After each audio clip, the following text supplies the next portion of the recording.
Hello दोस्तों, स्वागत आपका है यूट्यूब चैनल अवध कोचिंग पे। आज हम लोग जो श्रृंखला आज आपकी जो चल रही है थ्योरी क्लास की भारत का भूगोल, तो इसमें हमने जो पिछले कक्षाओं में हमने पठारी क्षेत्र पढ़ा था, उसी का थोड़ा अगला क्या है, ये विस्तार है। तो आज हम लोग जो पठारी क्षेत्रों के बारे में क्या करेंगे, पढ़ेंगे। और उनमें खासकर जो छोटा नागपुर का पठार है, या फिर कह सकते हैं दक्कन का पठार है, या फिर दंडकारण्य का पठार है, या उत्तर पूर्व का पठार यानी कि शिलांग पठार है, मेघालय का पठार है, इनके सब के बारे में क्या करना, हमें चर्चा करना है। तो आज हम लोग पढ़ेंगे कहाँ का, जो आपका दक्कन का पठार है उस पर विशेष करके हम लोग चर्चा करेंगे। कहाँ का, तो दक्कन का पठार। देखो, जो दक्कन का आपका पठार होगा, इसमें दो तीन चीज़ें मिलकर इसको का निर्माण करती हैं, ठीक है ना। चलिए देखते हैं, हमें पढ़ना है किसके बारे में। तो हमें पढ़ना है यहाँ पर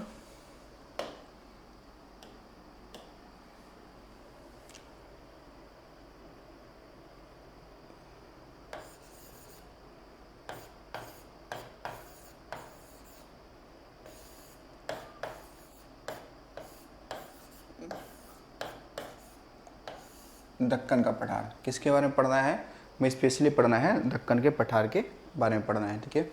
जो दक्कन का पठार है, ये कहाँ से कहाँ तक है, तो देखेंगे जो दक्कन का आपका पठार ये होता है, ये ताप्ती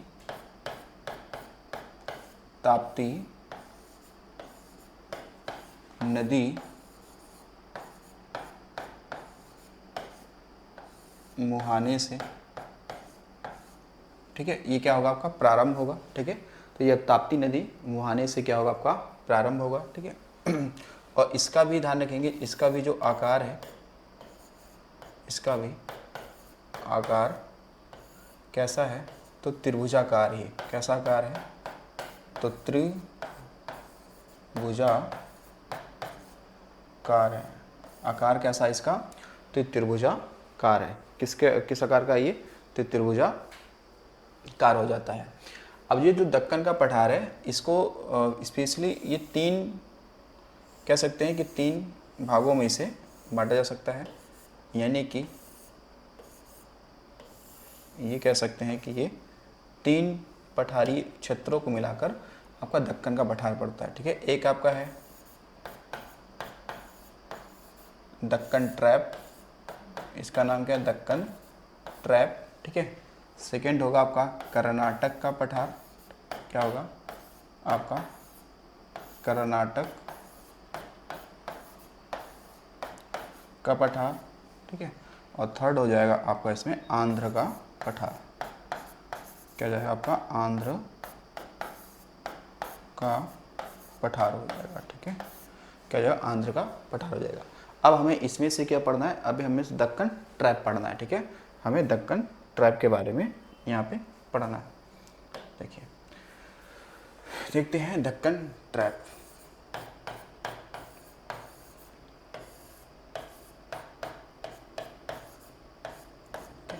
दक्कन ट्रैप, तो देखो दक्कन ट्रैप का जो सर्वाधिक विस्तार है वैसे ये महाराष्ट्र में मिलेगा। कहाँ मिलेगा, महाराष्ट्र में मिलेगा।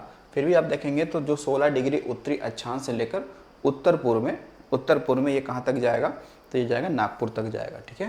अगर इसका हम लोग विस्तार अगर देखते हैं,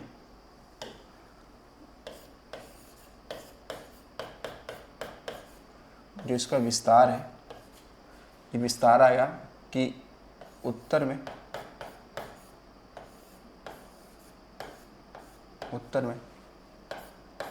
16 डिग्री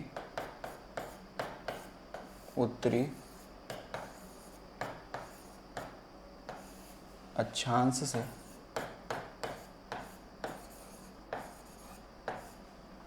पूर्व में कहाँ तक, तो नागपुर तक, ठीक है,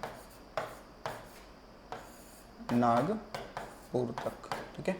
यहाँ तक क्या है, इसका क्या है, विस्तार है। किसका, तो दक्कन ट्रैप का। अब जो दक्कन ट्रैप है, ये आप देखेंगे तो ये स्पेशली जो दक्कन ट्रैप है, ये स्पेशली बेसाल्टी चट्टानों से क्या है, निर्मित है। क्या बेसाल्टी चट्टानों से क्या है, ये निर्मित है। और जब बेसाल्टी चट्टानों का क्या होता है, अपर्दन होता है या अपक्षय होता है, तो इनके टूटने फीटने से काली मृदा का क्या होता है, निर्माण होता है। और जब काली मृदा का निर्माण होगा तो ये क्षेत्र जो होगा वो कपास की कृषि के लिए काफ़ी क्या हो जाएगा, इम्पोर्टेंट हो जाएगा, उपयुक्त हो जाएगा ये। तो जो दक्कन का पठार क्षेत्र है, ये इसके बारे में हम ये बता सकते हैं, कह सकते हैं कि ये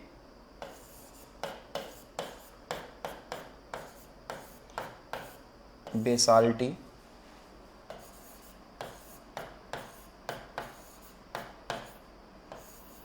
चट्टानों से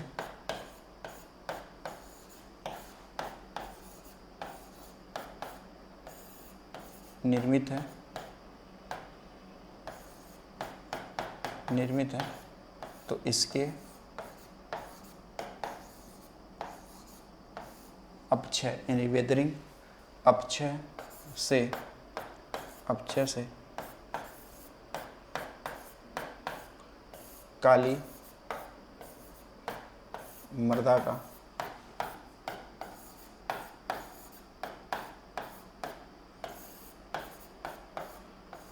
निर्माण हुआ है, जो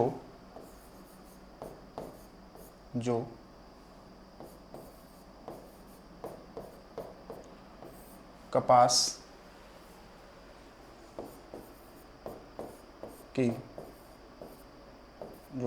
की कृषि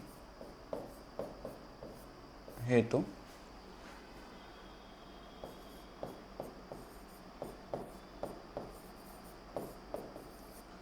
सर्वाधिक उपयुक्त है। सर्वाधिक ये क्या है, उपयुक्त है। ठीक है। अब जो ये दक्कन ट्रैप है, तो ये पूछा गया है कि जो दक्कन ट्रैप है ये किस प्रकार की कृषि के लिए ज़्यादा इंपॉर्टेंट है। तो ये किसके लिए हो जाएगा, तो ये कपास के लिए हो जाएगा। ठीक है, किसके लिए हो जाएगा, कपास के लिए हो जाएगा। उसके अतिरिक्त देखिएगा कि जो ये दक्कन ट्रैप है, जो आपका दक्कन ट्रैप है, यहाँ की जो प्रमुख नदी है, यहाँ की प्रमुख नदी है वो कौन सी है, तो वो मिल जाएगी आपको कौन सी, गोदावरी। ठीक है, कौन सी है, गोदावरी। ठीक है, गोदावरी नदी। ठीक है, तो आपने पढ़ा भी है कि गोदावरी नदी जो है वो भारत की, कह सकते हैं दक्षिण भारत की क्या सबसे लंबी नदी है। दक्षिण भारत की सबसे लंबी नदी कौन सी है, गोदावरी। गोदावरी को वृद्ध गंगा या बूढ़ी गंगा कहते हैं। और इसके अलावा हम इसे क्या कह सकते हैं, इसे हम लोग दक्षिणी गंगा कहते हैं। क्या, दक्षिणी गंगा कहते हैं, या दक्षिण की गंगा भी पुकारते हैं। ठीक है। अब देखिए दक्कन ट्रैप में कई सारी पहाड़ियाँ हैं। ठीक है, दक्कन ट्रैप में क्या है, यहाँ पे कई सारी पहाड़ियाँ हैं। उन पहाड़ियों को ध्यान रखिएगा, कौन कौन सी पहाड़ियाँ हैं देखिएगा। यहाँ पे सतमाला,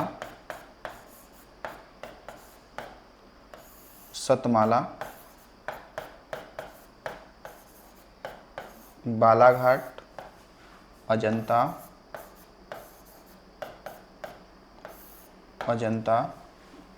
इसके अलावा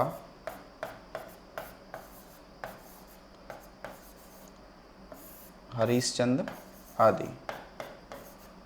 तो देखिए ये सारी पहाड़ियाँ जो हैं, ये सारी जो आपकी पहाड़ियाँ हैं, ये सब कहाँ पे हैं, ये सारे कहाँ हैं, दक्कन ट्रैप पे हैं। कहाँ पे, दक्कन ट्रैप पर स्थित हैं। ठीक है।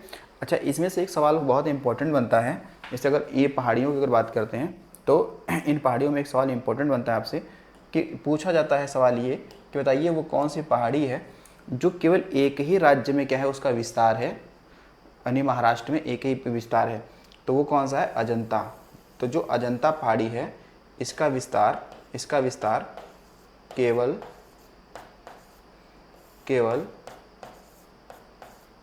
केवल एक ही राज्य में है।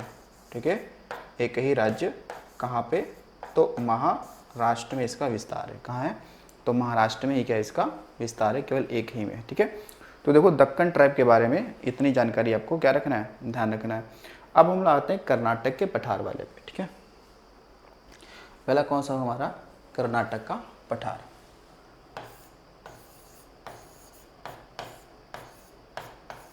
अगला होगा कर्नाटक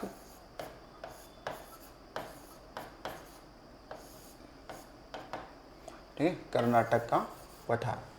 तो अब जो हमारा कर्नाटक का पठार है, ये ध्यान रखिए, कर्नाटक के पठार की जब हम बात करेंगे तो पश्चिमी घाट, ठीक है, पश्चिमी घाट से जो सटा हुआ पहाड़ी यानी पर्वतीय और जो पठारी क्षेत्र है उसको हम लोग क्या कहते हैं, मलनाड क्षेत्र कहते हैं। क्या कहते हैं, मलनाड क्षेत्र कहते हैं। तो ये सवाल आपसे पूछा जा सकता है कि मलनाड क्षेत्र का संबंध किस पठारी से, देखना कि जो कर्नाटक का पठार है ये पश्चिमी घाट से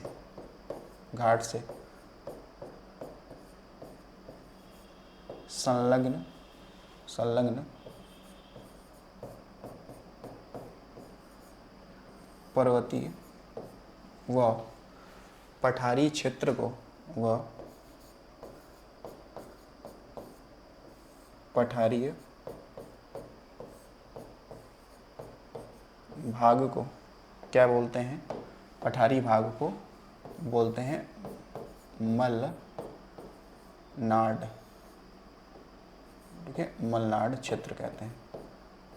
ठीक है, ये जानेंगे मलनाड क्षेत्र कहते हैं।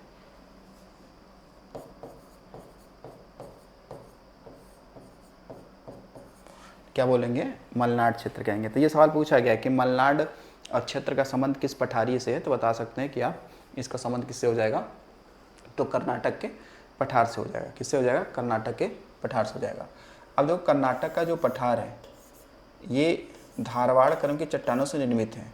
ये जो है ये धारवाड़ क्रम की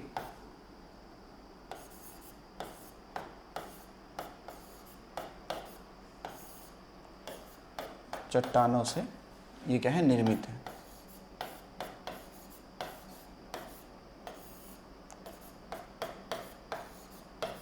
निर्मित होने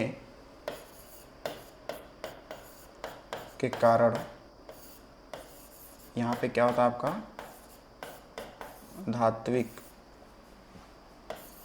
धात्विक खनिज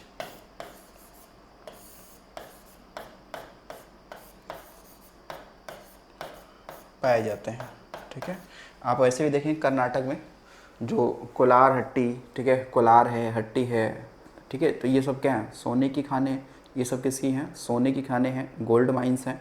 तो ये धात्विक खनिज हैं। क्या है? धात्विक खनिज है। बाकी देखें कर्नाटक में ही जो बाबा बुदन की पहाड़ियाँ हैं वो भी लॉ एस के लिए काफ़ी ज़्यादा इम्पोर्टेंट हैं। ठीक है, ठीक। अब देखिए कर्नाटक पठार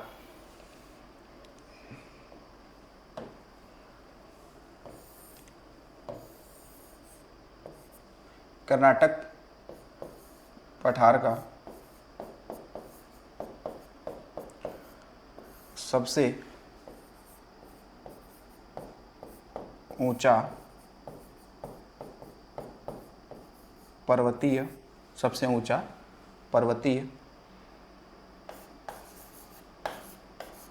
क्षेत्र कौन सा है? तो वो है आपका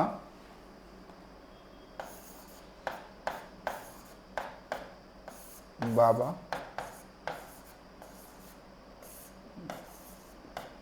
बुदन की पहाड़ी। कौन? बाबा बुदन की पहाड़ी। ठीक है, बाबा बुदन की पहाड़ी। ठीक है, और इसकी बाबा बुदन की पहाड़ी की बात करते हैं तो इसकी जो सबसे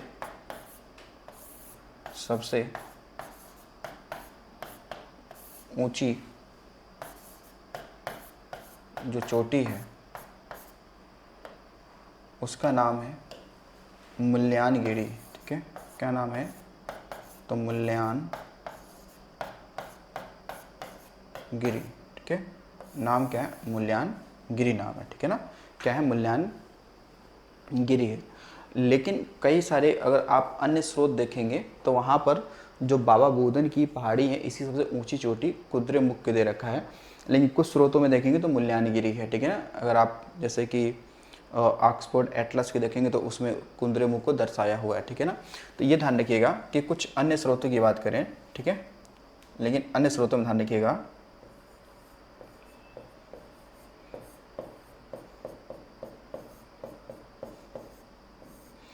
अन्य स्रोतों में कौन है?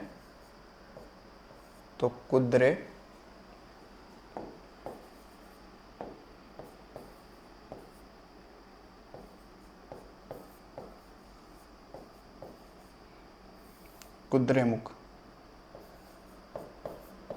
ठीक है, चोटी को बताया गया है। ठीक है, कुद्रेमुख चोटी को बताया गया है, ठीक है। तो अगर जो ऑप्शन के अकॉर्डिंग आपको करना होगा, ठीक है, मुल्लानगिरी दिया है या कुद्रेमुख दिया है, ठीक है, दोनों में से कोई एक, तो एक हो जाएगा कर्नाटक पठार की सबसे ऊंची चोटी। लेकिन अगर दोनों ऑप्शन में दिया है तो मेरे हिसाब से आपको मुल्लानगिरी लगाना चाहिए, ठीक है। ठीक, तो ये मुल्लानगिरी हो गया। अब देखो जो कुद्रेमुख जो चोटी है, ठीक है, और कुद्रेमुख जो चोटी है, जो पहाड़ी क्षेत्र है, ये पूछा गया है कि ये किस जानवर के मुख के आकार का है, ठीक है, क्योंकि नाम में लग रहा है कुद्रेमुख, ठीक है, कुद्रेमुख। तो ये कुद्रेमुख जो चोटी है, ध्यान रखिएगा, ये जो कुद्रेमुख चोटी है, इसके बारे में ये ध्यान रखेंगे कि ये किसके, तो ये घोड़े घोड़े के मुख के जैसा है, तो ये हालांकि सवाल पूछा गया है यूपी के किसी एग्जाम में, तो उसमें ध्यान रखना कि कुद्रेमुख जो चोटी है या कुद्रेमुख खान भी है, ठीक है, जो लॉ एस की खान है, ठीक है, वो कैसी है, तो घोड़े के मुख के आकार का जैसा है, ठीक है, उसके आकार का जैसा है। अब देखो बाबा बोधन की जो पहाड़ियाँ हैं ये बड़ी फेमस है, किसके लिए, तो लौह अयस्क उत्पादन के लिए। किसके लिए फेमस है, लौह अयस्क उत्पादन के लिए क्या है, ये फेमस है। इसके अलावा बाबा बुदन की पहाड़ियाँ जो कॉफ़ी के जंगल हैं, जो कॉफ़ी के पेड़ हैं, उसके लिए बहुत ज़्यादा फेमस है। आप देखेंगे भारत में सबसे पहले कॉफ़ी का जो पौधारोपण किया गया था या कॉफ़ी उगाया गया था, या फिर कह सकते हैं कि जो खेती की गई थी वो कौन सी थी, बाबा बुदन की पहाड़ियाँ ही थी, ठीक है। तो चलिए यहीं पर एक पॉइंट और भी लिखेंगे कर्नाटक पठार के बारे में, कि जो आपका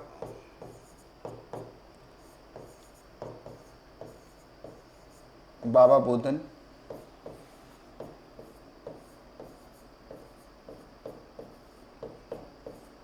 की पहाड़ी, बाबा बोधन की पहाड़ी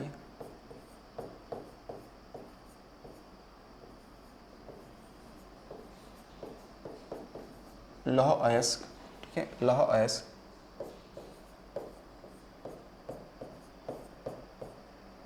के लिए क्या है, प्रसिद्ध है, लौह अयस्क के लिए प्रसिद्ध है, लौह अयस्क के लिए प्रसिद्ध है। और दूसरी सेकंड बात भैया ध्यान रखिएगा कि बाबा बोधन की पहाड़ियों की बात करते हैं, बाबा बोधन की पहाड़ी पर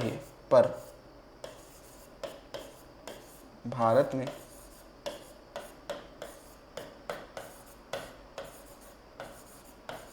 सर्वप्रथम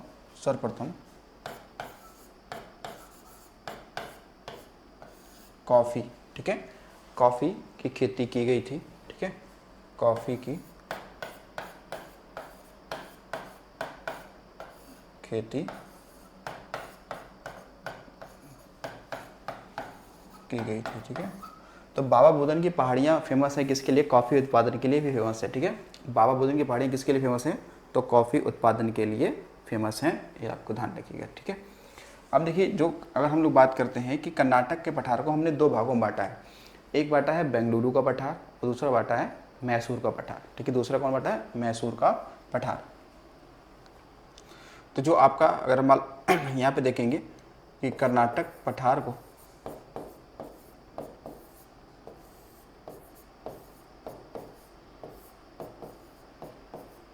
को कितने, तो दो भागों में बांटा है, दो भागों में। एक है कौन सा, बेंगलुरु का पठार, एक कौन सा होगा, बेंगलुरु का पठार होगा, और दूसरा आपका मैसूर का पठार होगा। कौन होगा, मैसूर का पठार होगा, ठीक है। तो मैसूर का पठार देखेंगे, ये खासकर कावेरी जो नदी है ना, इसके लिए इम्पोर्टेंट है, ठीक है। कौन सा है, कावेरी नदी, कावेरी हो गई, कृष्णा हो गया, ठीक है, तुंगभद्रा हो गई, ये मैसूर वाले पठार से नदियाँ क्या होती हैं, प्रवाहित होती हैं, ठीक है, प्रवाहित होती हैं। उसके अतिरिक्त देखेंगे तो ये इसी कर्नाटक पठार में ही, ठीक है, कर्नाटक पठार में ही आप देखेंगे, कर्नाटक पठार में अगर हम लोग देखेंगे तो यहीं पर कह सकते हैं कि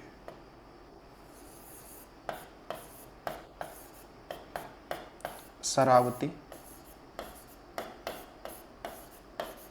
नदी पर, ठीक है, क्या शरावती नदी पर कौन सा जोग या गरसोप्पा या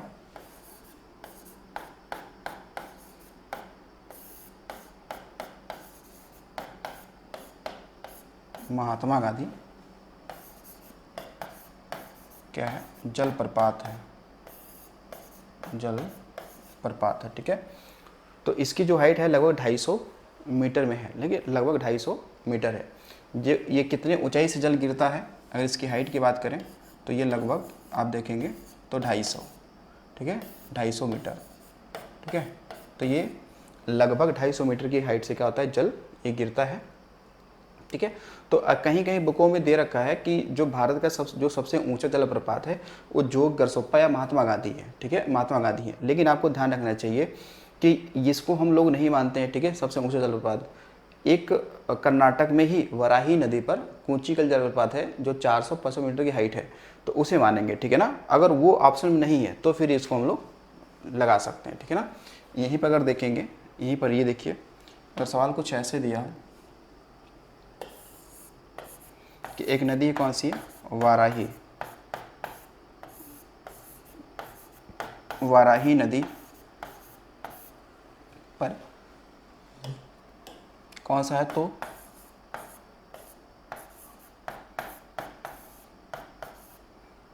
कूंचिकल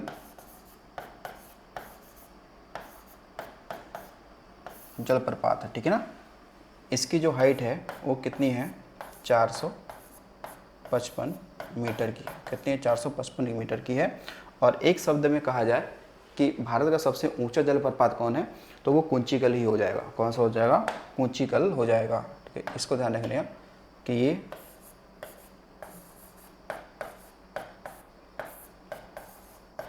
भारत का सबसे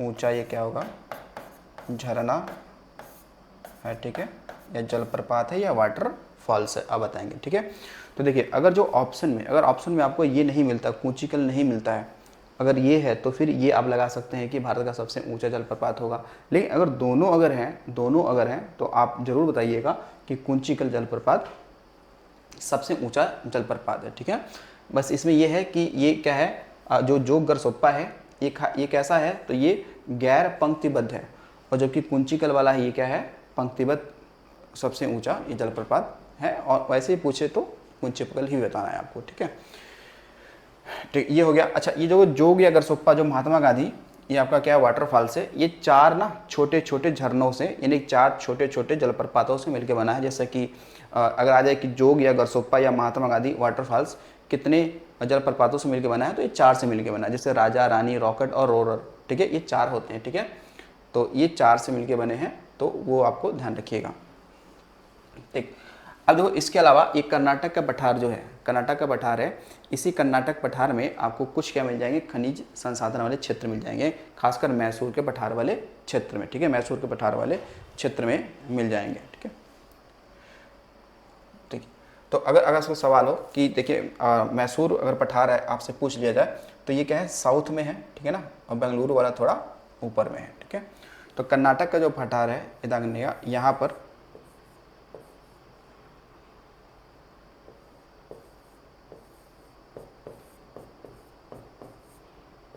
कोलार व हट्टी,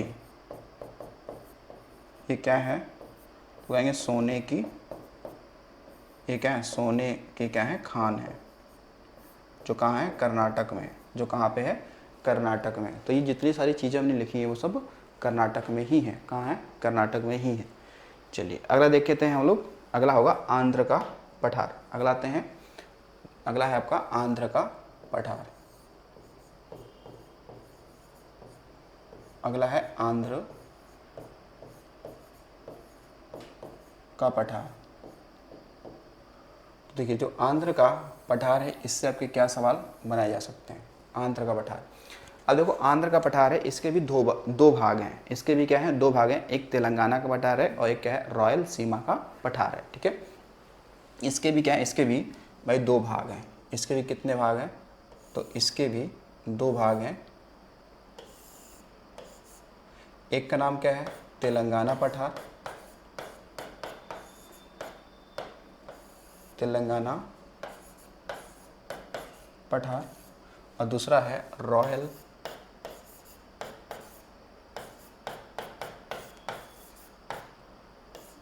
रॉयल सीमा का पठार।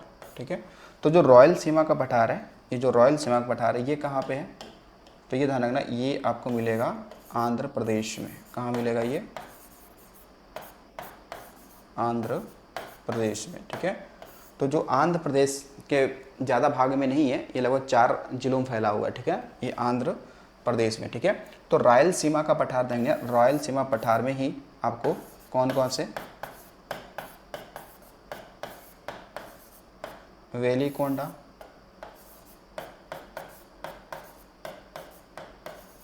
पालकोंडा व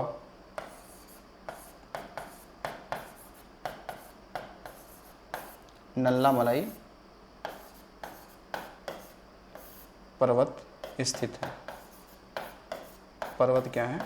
आपके स्थित है। ठीक है, इस वाले क्षेत्र में, इसको आपको ध्यान रखना है। अब देखो सवाल आपसे पूछ लेगा, आपसे अगर सवाल पूछता है कि इस वाले आंध्र के पठार वाले क्षेत्र में प्रमुख नदी कौन सी है जो यहाँ से प्रवाहित होती है, तो वो है कृष्णा नदी। ठीक है, प्रमुख नदी कौन सी है? वो कौन सी है? तो कृष्णा। कौन सी है? कृष्णा नदी। तो कृष्णा नदी आप देखेंगे, जो कृष्णा नदी है वो साउथ इंडिया की दूसरी क्या सबसे लंबी नदी है। क्या? दूसरी सबसे लंबी नदी। अब जो तेलंगाना का पठार है, तेलंगाना का पठार, तो जाहिर सी बात है ये कहाँ पे होगा? ये तेलंगाना राज्य में होगा। ये कहाँ होगा? तेलंगाना राज्य में होगा। तो तेलंगाना का जो पठार है, इसका उत्तरी जो भाग है वो पठारी क्षेत्र है, लेकिन इसका जो दक्षिणी भाग है वो उपजाऊ भूमियों से क्या है? निर्मित है या बना हुआ है। ठीक है, उपजाऊ भूमि से क्या है? आपका बना हुआ है। ठीक है, तो तेलंगाना पठार की अगर बात करते हैं तो इसका उत्तरी भाग कैसा है? तो बताएंगे पठारी है। कैसा है? पठारी है। जबकि तेलंगाना का जो दक्षिणी भाग है, दक्षिणी भाग, ये कैसा है? तो ये उपजाऊ है। ठीक है, ये उपजाऊ है। ये कैसा है? तो ये उपजाऊ हो जाता है। ठीक है, ये उपजाऊ होता है। तो आंध्र के पठार को, आंध्र का जो पठार, इसको हमने 2 भागों में बांटा। कितने भागों में बांटा? इसको 2 भागों में बांटा हुआ है। ठीक है, कौन से? तेलंगाना का पठार और रॉयल सीमा का पठार। अब देखो जो रॉयल सीमा का पठार है, इसी क्षेत्र में आप देखेंगे, इसी वाले क्षेत्र में देखेंगे तो आपको पता चलेगा कि कृष्णा व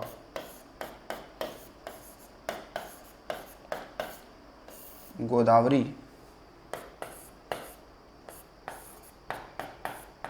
के बीच क्या है? तो इसके बीच है कोलेरू झील। कौन सी है? तो वो है कोलेरू झील है।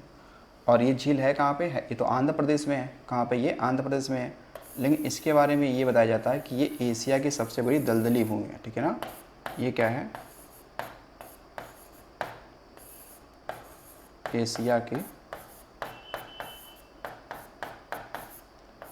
सबसे बड़ी, ये क्या है? तो ये दलदली भूमि है। ठीक है,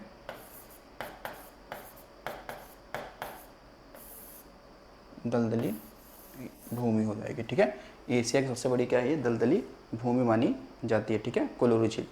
लेकिन कोलेरू झील ये अगर पूछ लेता है कि ये है किस राज्य में, ठीक है, तो रॉयल सीमा का पठार कहाँ है? तो रॉयल सीमा का पठार आंध्र प्रदेश में, इसलिए कोलेरू झील कहाँ हो जाएगा? आंध्र प्रदेश में हो जाएगी। कहाँ पे? आंध्र प्रदेश में। ठीक है, तो देखिए जो आपका दक्कन का पठार था, ये 3 भागों में बटा था। कितने भागों में बटा था? 3 भागों में बटा था। हमने पढ़ दिया कौन कौन से? दक्कन ट्रैप वाला हिस्सा, कर्नाटक का पठार, और कौन सा? आंध्र का पठार पढ़ लिया। ठीक है, आंध्र का पठार पढ़ लिया। अब हम लोग चलते हैं छोटा नागपुर पठार की बात करेंगे। ठीक है, कौन सा होगा आपका? तो ये हो जाएगा आपका छोटा नागपुर पठार। तो छोटा नागपुर पठार का जो विस्तार अगर देखेंगे तो इसका जो विस्तार है वो मुख्य रूप से, यानी कि अगर बात करते हैं तो यानी कि मुख्यतः इसका विस्तार कहाँ पे है, तो ये है झारखंड में। कहाँ पे है? झारखंड में।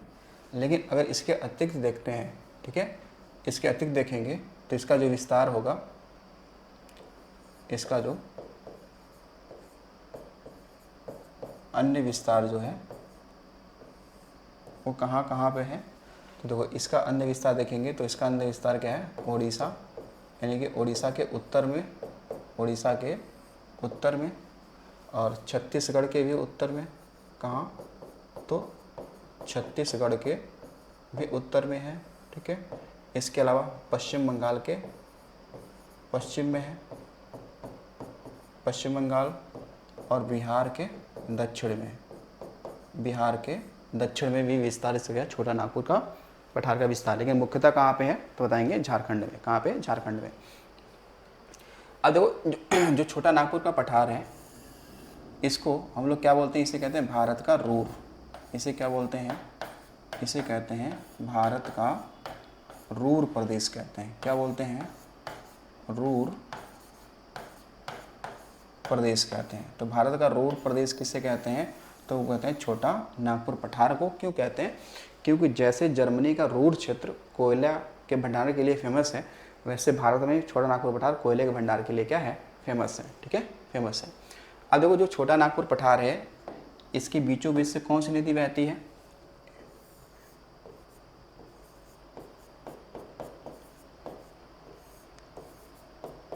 इसके बीचों बीच से कौन सी? तो बताएंगे दामोदर। दामोदर नदी क्या होती है? प्रवाहित होती है, ठीक है, दामोदर नदी प्रवाहित होती है। तो अब जो दामोदर नदी है, इसका जो विस्तार वैसे है, ये 2 राज्यों में है। एक तो झारखंड है, दूसरा कौन सा? पश्चिम बंगाल है। एक क्या है? झारखंड है, दूसरा क्या है? पश्चिम बंगाल है। लेकिन दामोदर नदी को हमने देखा है कि पश्चिम बंगाल का शोक कहते हैं। लेकिन आप देखेंगे ना वर्तमान समय में, हालांकि ऐसा नहीं है, ठीक है, अब तो पश्चिम बंगाल के लिए वरदान साबित हो चुकी है। लेकिन आपको ये भी थोड़ा ध्यान रखिएगा कि इसे हम लोग क्या कहते हैं? इसे हम लोग कहते हैं पश्चिम बंगाल का शोक। अगर सवाल अगर आता है तो आपको बताना पश्चिम बंगाल का इसे क्या कहते हैं? शोक कहते हैं। क्या कहते हैं? पश्चिम बंगाल का शोक कहते हैं। और दूसरी बात, अगर सवाल ये भी बन जाए कि ये जो आपका दामोदर नदी है, ये छोटा नागपुर पठार को 2 भागों में बांट देती है। किस किस भाग में? तो उत्तर में हजारीबाग का पठार और दक्षिण में आपका हो जाएगा रांची का पठार, ठीक है ना। दक्षिण में क्या हो जाएगा? रांची का पठार हो जाएगा। तो जो दामोदर नदी घाटी है, दामोदर नदी घाटी जो है, ये गोंडवाना चट्टानों से क्या है? बना हुआ है, ठीक है। यहाँ लिखेंगे कि जो दामोदर नदी घाटी, दामोदर नदी घाटी क्या है? तो ये गोंडवाना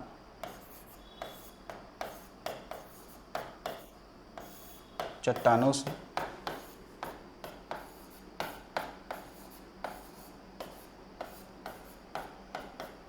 निर्मित है।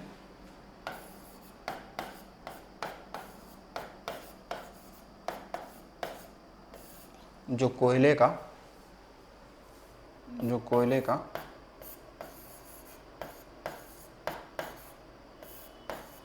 भंडार क्षेत्र है।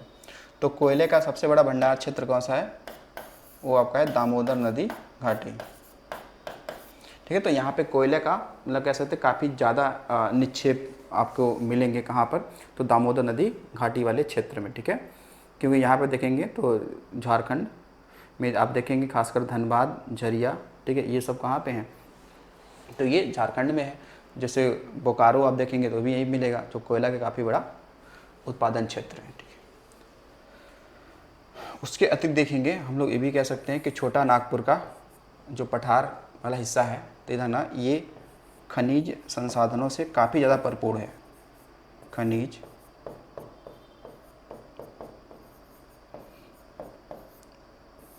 संसाधनों से ये एरिया क्या है, ये परिपूर्ण है। क्या है? परिपूर्ण है। क्या है आपका? परिपूर्ण है। ठीक है। दूसरी एक सेकेंड बात आपको ये भी ध्यान रखनी होगी इसके संदर्भ में कि जो छोटा नागपुर पठार में जो खासकर बात करें तो जो ग्रेनाइट चट्टानों से थोड़े ऊंचे हुए स्थल पाए जाते हैं, मतलब वो द्वीपीय संरचना के रूप में, जैसे आइलैंड होता है ना, उसी प्रकार से अगर जो यहाँ पाया जाता है उसे हम लोग पाट भूमि कहते हैं या पैट भूमि कहते हैं। ठीक है ना। तो अगर सवाल अब ये भी हो कि इस क्षेत्र में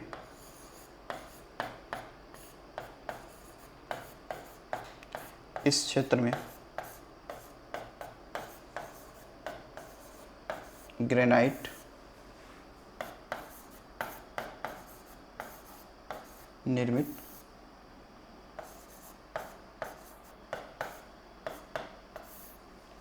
ऊंची स्थलाकृति या द्वीपीय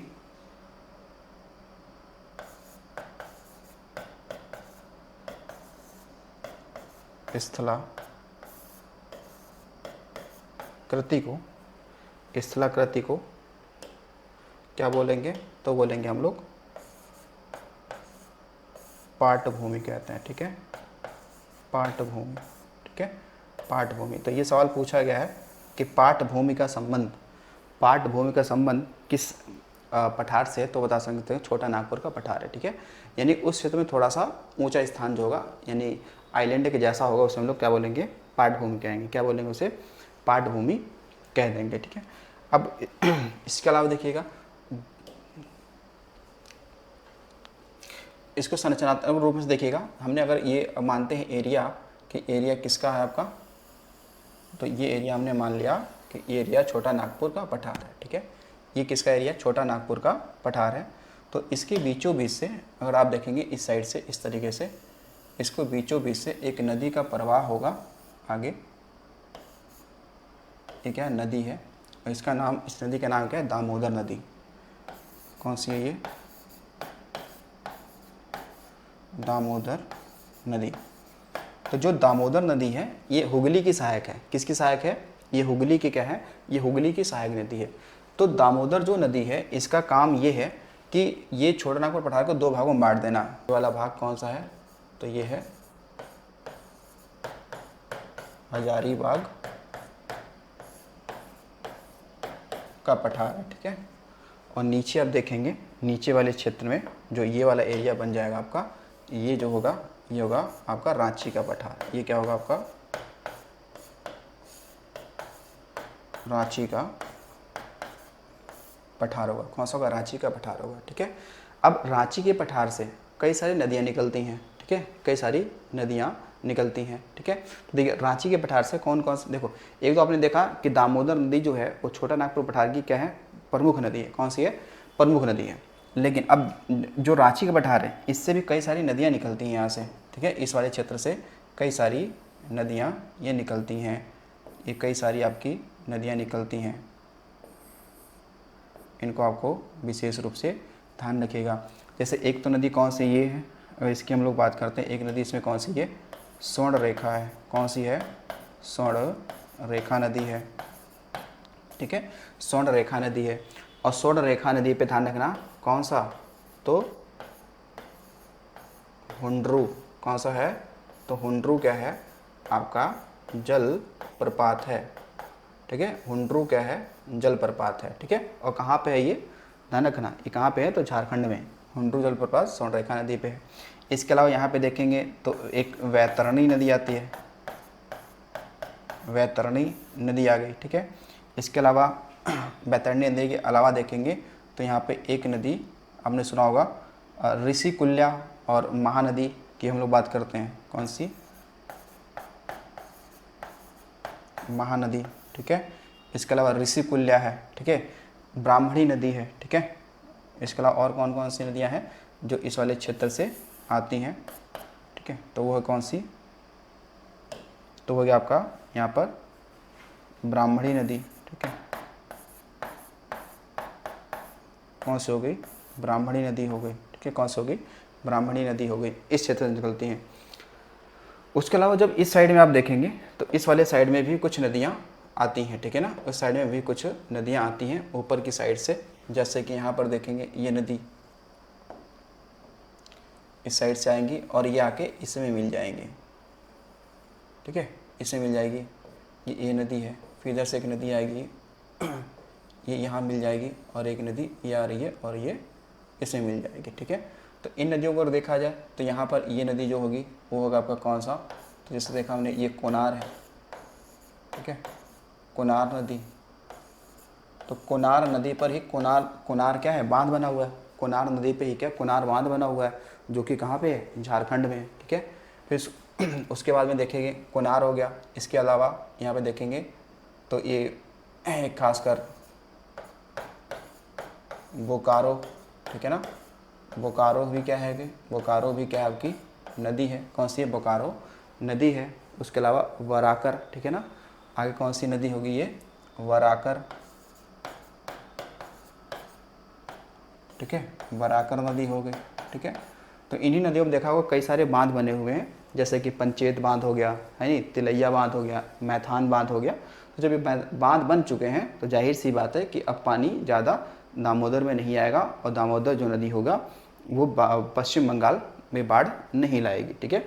तो आपने देखा था भारत का पहला जो नदी घाटी परियोजना है उसका क्या नाम था, तो उसका नाम है दामोदर नदी घाटी परियोजना, जो 1948 में बनी थी, और जवाहरलाल नेहरू ने नदी घाटी परियोजनाओं को ही भारत का आधुनिक मंदिर कहा था, ठीक है। ठीक, ये आपने देख लिया इस वाले क्षेत्र में। तो ये नदियों का क्या हो गया, प्रवाह क्षेत्र हो गया। लेकिन आप देखेंगे कहीं ना कहीं इन क्षेत्रों में, इन पठारी क्षेत्रों में ये कुछ एरिया पे आप देखेंगे तो यहाँ पे जैसे खासकर अगर देखें तो ये आपका ये एरिया जो पलामू का क्षेत्र कहलाता है, जो थोड़ा सा यूपी वाले क्षेत्र से हिस्से से लगा हुआ है, ठीक है ना। वो कौन सा, पलामू क्षेत्र है, ठीक है, उधर पलामू क्षेत्र बन जाएगा। बाकी इसके अलावा देखेंगे इस साइड में यहाँ पर आपका इस वाले क्षेत्र में यहाँ पे एक कोडरमा की खान है। किसकी खान है, ये है कोडरमा की खान है। ये जो भी पढ़ रहे हैं वो झारखंड में पढ़ रहे हैं, आपको ये लगेगी कहाँ ये है, ये सभी झारखंड में है, ठीक है। तो जो कोडरमा की खान है ये किसके लिए फेमस है, ये है अभ्रक के लिए। ये किसके उत्पादन के लिए है, तो अभ्रक को जिसे हम लोग कहते हैं माइका, ठीक है, क्या बोलेंगे, तो माइका।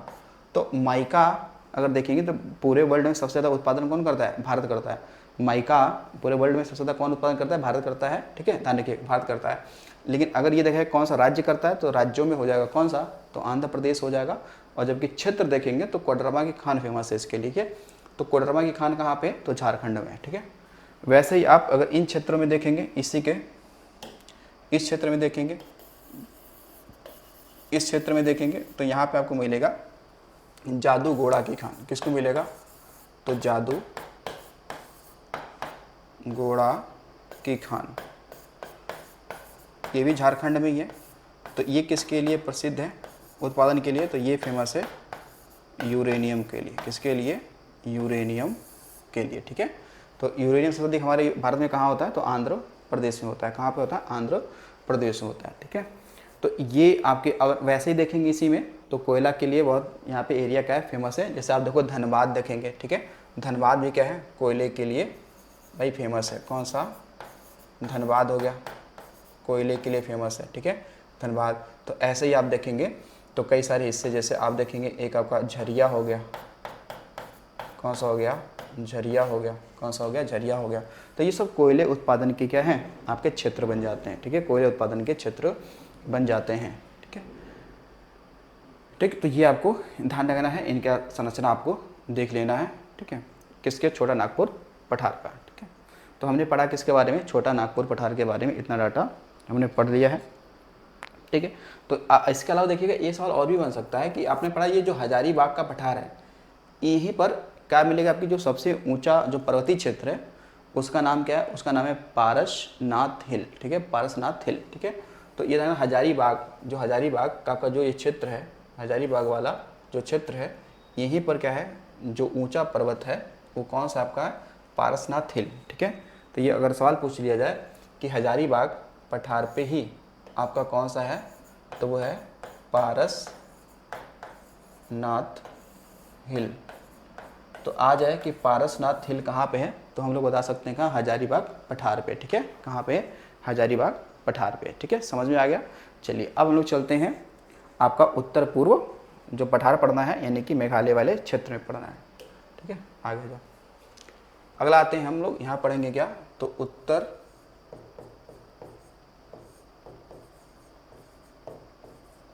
पूर्वी पठार, ये पढ़ना है उत्तर पूर्वी पठार, या इसे हम लोग मेघालय का पठार भी कहते हैं। क्या बोलेंगे इसे हम लोग? या तो मेघालय का पठार भी कह सकते हैं, ठीक है ना।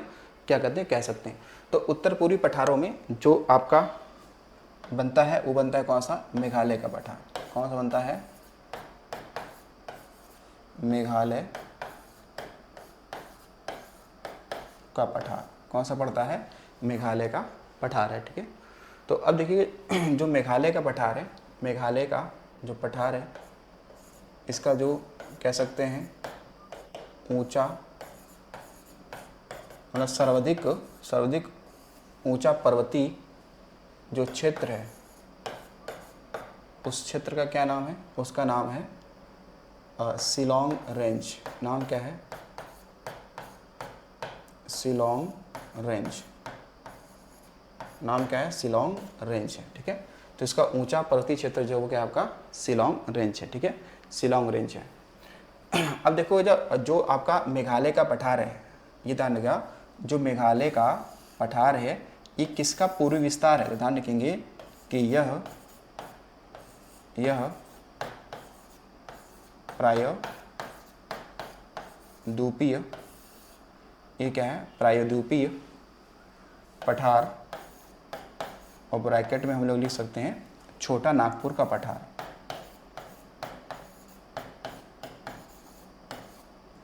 छोटा नागपुर पठार। तो प्रायद्वीपीय पठार का ये क्या है? पूर्वी विस्तार है। क्या है? पूर्वी विस्तार है, ठीक है। पूर्वी विस्तार है। कभी भी सवाल आ जाए कि जो मेघालय का पठार है वो किसका भाग है, किसका हिस्सा है, तो ये प्रायद्वीपीय पठार का हिस्सा है। और प्रायद्वीपीय पठार का नहीं दिया है तो फिर छोटा नागपुर पठार बता सकते हैं उसका हिस्सा है ये, ठीक है। जबकि आपको लगेगा कि ये मेघालय वाला तो ऊपर तिब्बत का हिस्सा होगा, नहीं, उसका हिस्सा नहीं है, ये प्रायद्वीपीय पठार का है। क्यों? क्योंकि मालदा गैप, या आप कह सकते हैं कि गारो गैप के कारण ये अलग हो गया, ठीक है ना। तो ध्यान रखेंगे यहाँ पे, या यहाँ पे लिख दिया जाए कि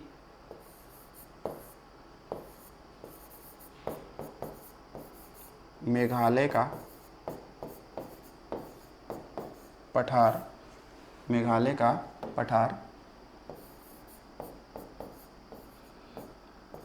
मालदा या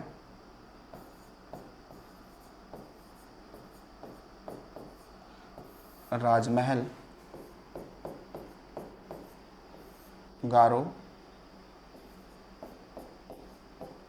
द्वारा, मालदा गैप, ठीक है, मालदा गैप या राजमहल गारो द्वारा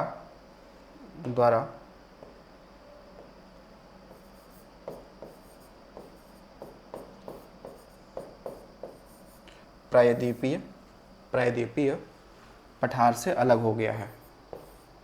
प्रायद्वीपीय पठार से ये क्या हो गया? अलग हो गया है, अलग हो गया है, ठीक है। तो ये अलग हो गया है। तो ये ध्यान रखना कि मालदा गैप या राजमहल गारो गैप द्वारा क्या हुआ है कि प्रायद्वीपीय पठार का ही भाग है कौन सा? मेघालय का पठार, वो इसकी वजह से क्या हो गया? अलग हो गया है। लेकिन इसके अतिरिक्त आप देखिएगा कि जो मेघालय का पठार है, मेघालय का जो पठार है, इस पठार पे आपकी कई सारी क्या मिलेंगी? पहाड़ियाँ मिलेंगी, ठीक है। क्या मिलेंगी? आपकी पहाड़ियाँ मिलेंगी कुछ। इस मेघालय पठार पे कुछ क्या है? आपकी पहाड़ियाँ हैं, ठीक है। देखिए जैसे आप देखेंगे ये पहाड़ी मिलेगी आपको इस तरीके से, मेघालय में मिलेगी,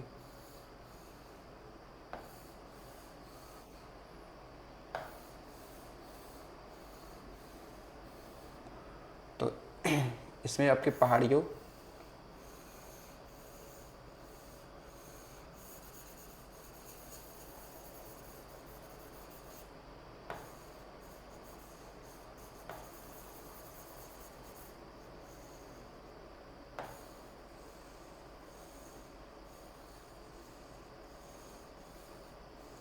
तो ये आपकी कौन सी 4 पहाड़ियाँ होंगी, ठीक है। 3 तो पूर्णतः मेघालय में होंगी, जो लेकिन मिकिर वाली है थोड़ी, वो असम में इसका पार्ट चला जाता है, ठीक है। देखिएगा इनका जो नाम है वो है क्या, तो एक का नाम है, यहाँ पे देखेंगे ये क्या है, गारो है, ठीक है। ये क्या आपकी खासी है, ठीक है। और ये आपकी जयंतिया पहाड़ी है, ठीक है। और ये आपकी मिकिर पहाड़ी है, ठीक है। ये कौन सी आपकी है, मिकिर पहाड़ी है, मिकिर पहाड़ी है, ठीक है। कौन सी है, मिकिर पहाड़ी है। तो ये चारों कहाँ है, मेघालय के पठार वाले क्षेत्र में, ठीक है, यहाँ पे है। अब जो ये खासी है ना, खासी पहाड़ी, ठीक है, खासी पहाड़ी के दक्षिण में ही दुनिया का सबसे अधिक वर्षा वाला स्थान मानसीराम है और चेरापूंजी है, ठीक है। वो गारो के नहीं, किसके, खासी पहाड़ी, ठीक है। तो ये ध्यान रखिएगा कि जो ये खासी पहाड़ी है इसी के दक्षिण में, ठीक है, इसी के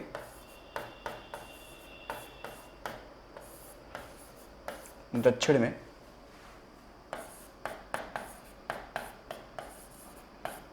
मतलब पूरे विश्व की बात करते हैं तो विश्व में इसी के दक्षिण में सर्वाधिक वर्षा वाला स्थान, जिसका नाम क्या है, आप देखेंगे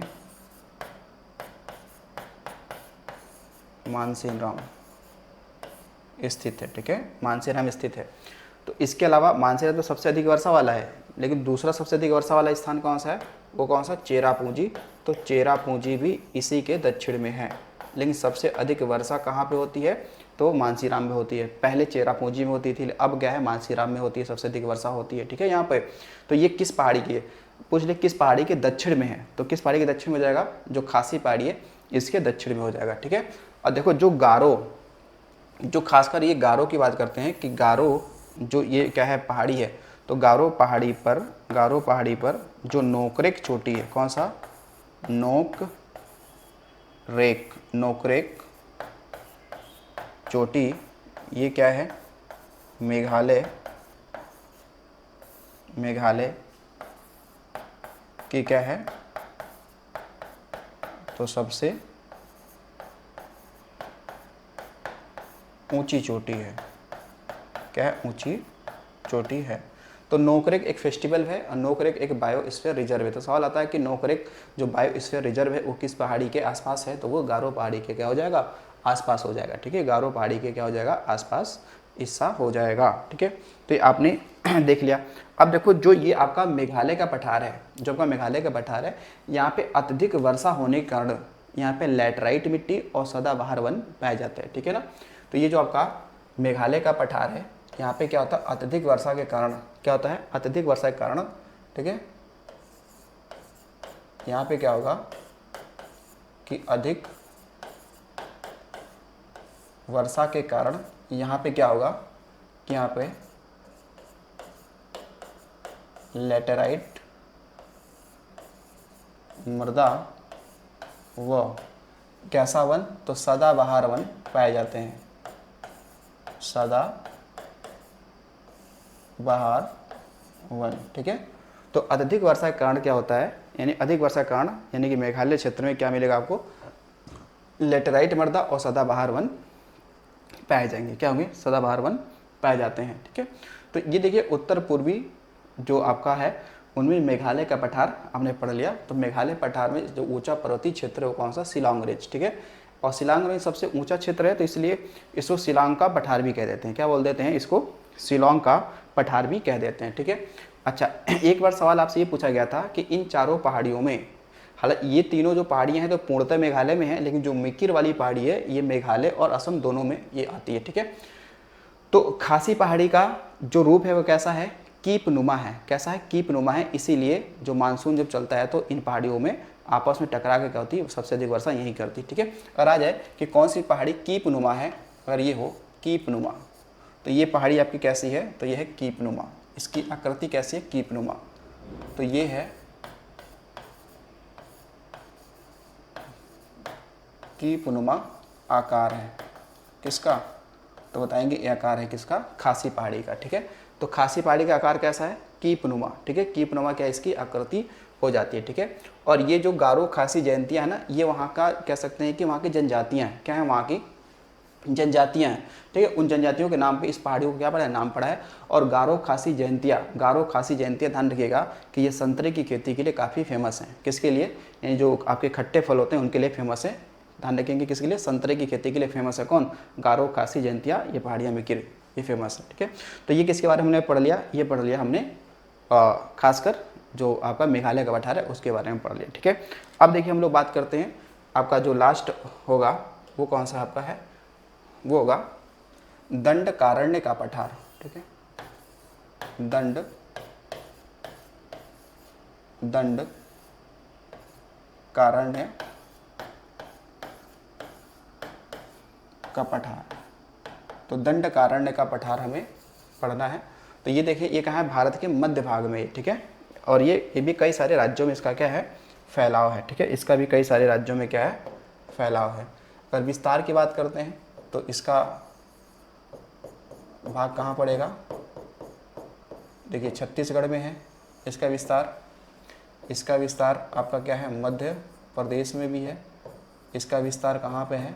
थोड़ा थोड़ा ये हिस्सा है, लेकिन ठीक हिस्सा, ज़्यादा हिस्सा कहाँ पे? तो छत्तीसगढ़ में है। ठीक है, ठीक है, छत्तीसगढ़ में, मध्य प्रदेश हो गया, महाराष्ट्र हो गया। ठीक है, इसके अलावा कुछ एरिया अगर हम देखते हैं तो ये खासकर आपका तेलंगाना का हिस्सा भी पड़ जाता है। कहाँ पे? तेलंगाना। ठीक है, तेलंगाना भी क्या इसका विस्तार है।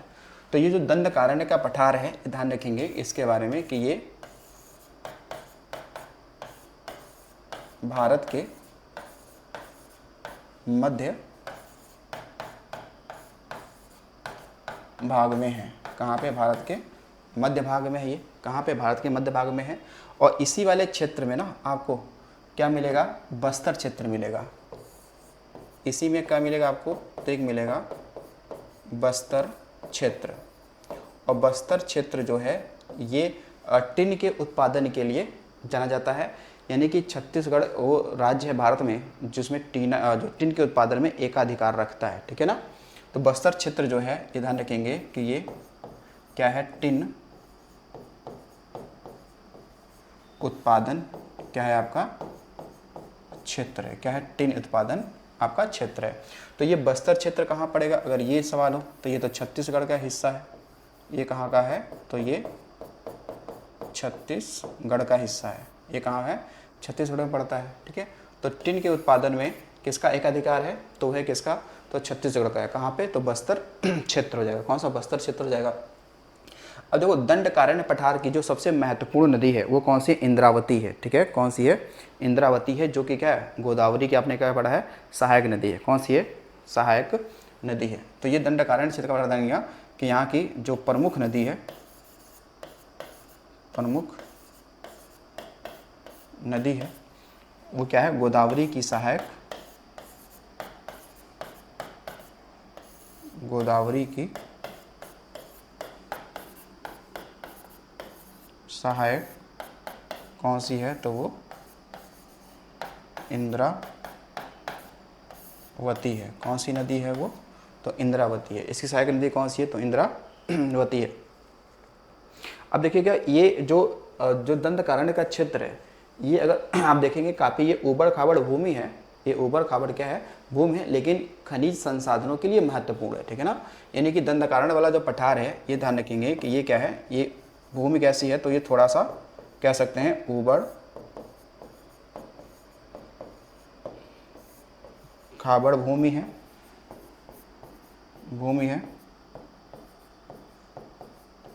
परंतु खनिज के लिए महत्वपूर्ण है।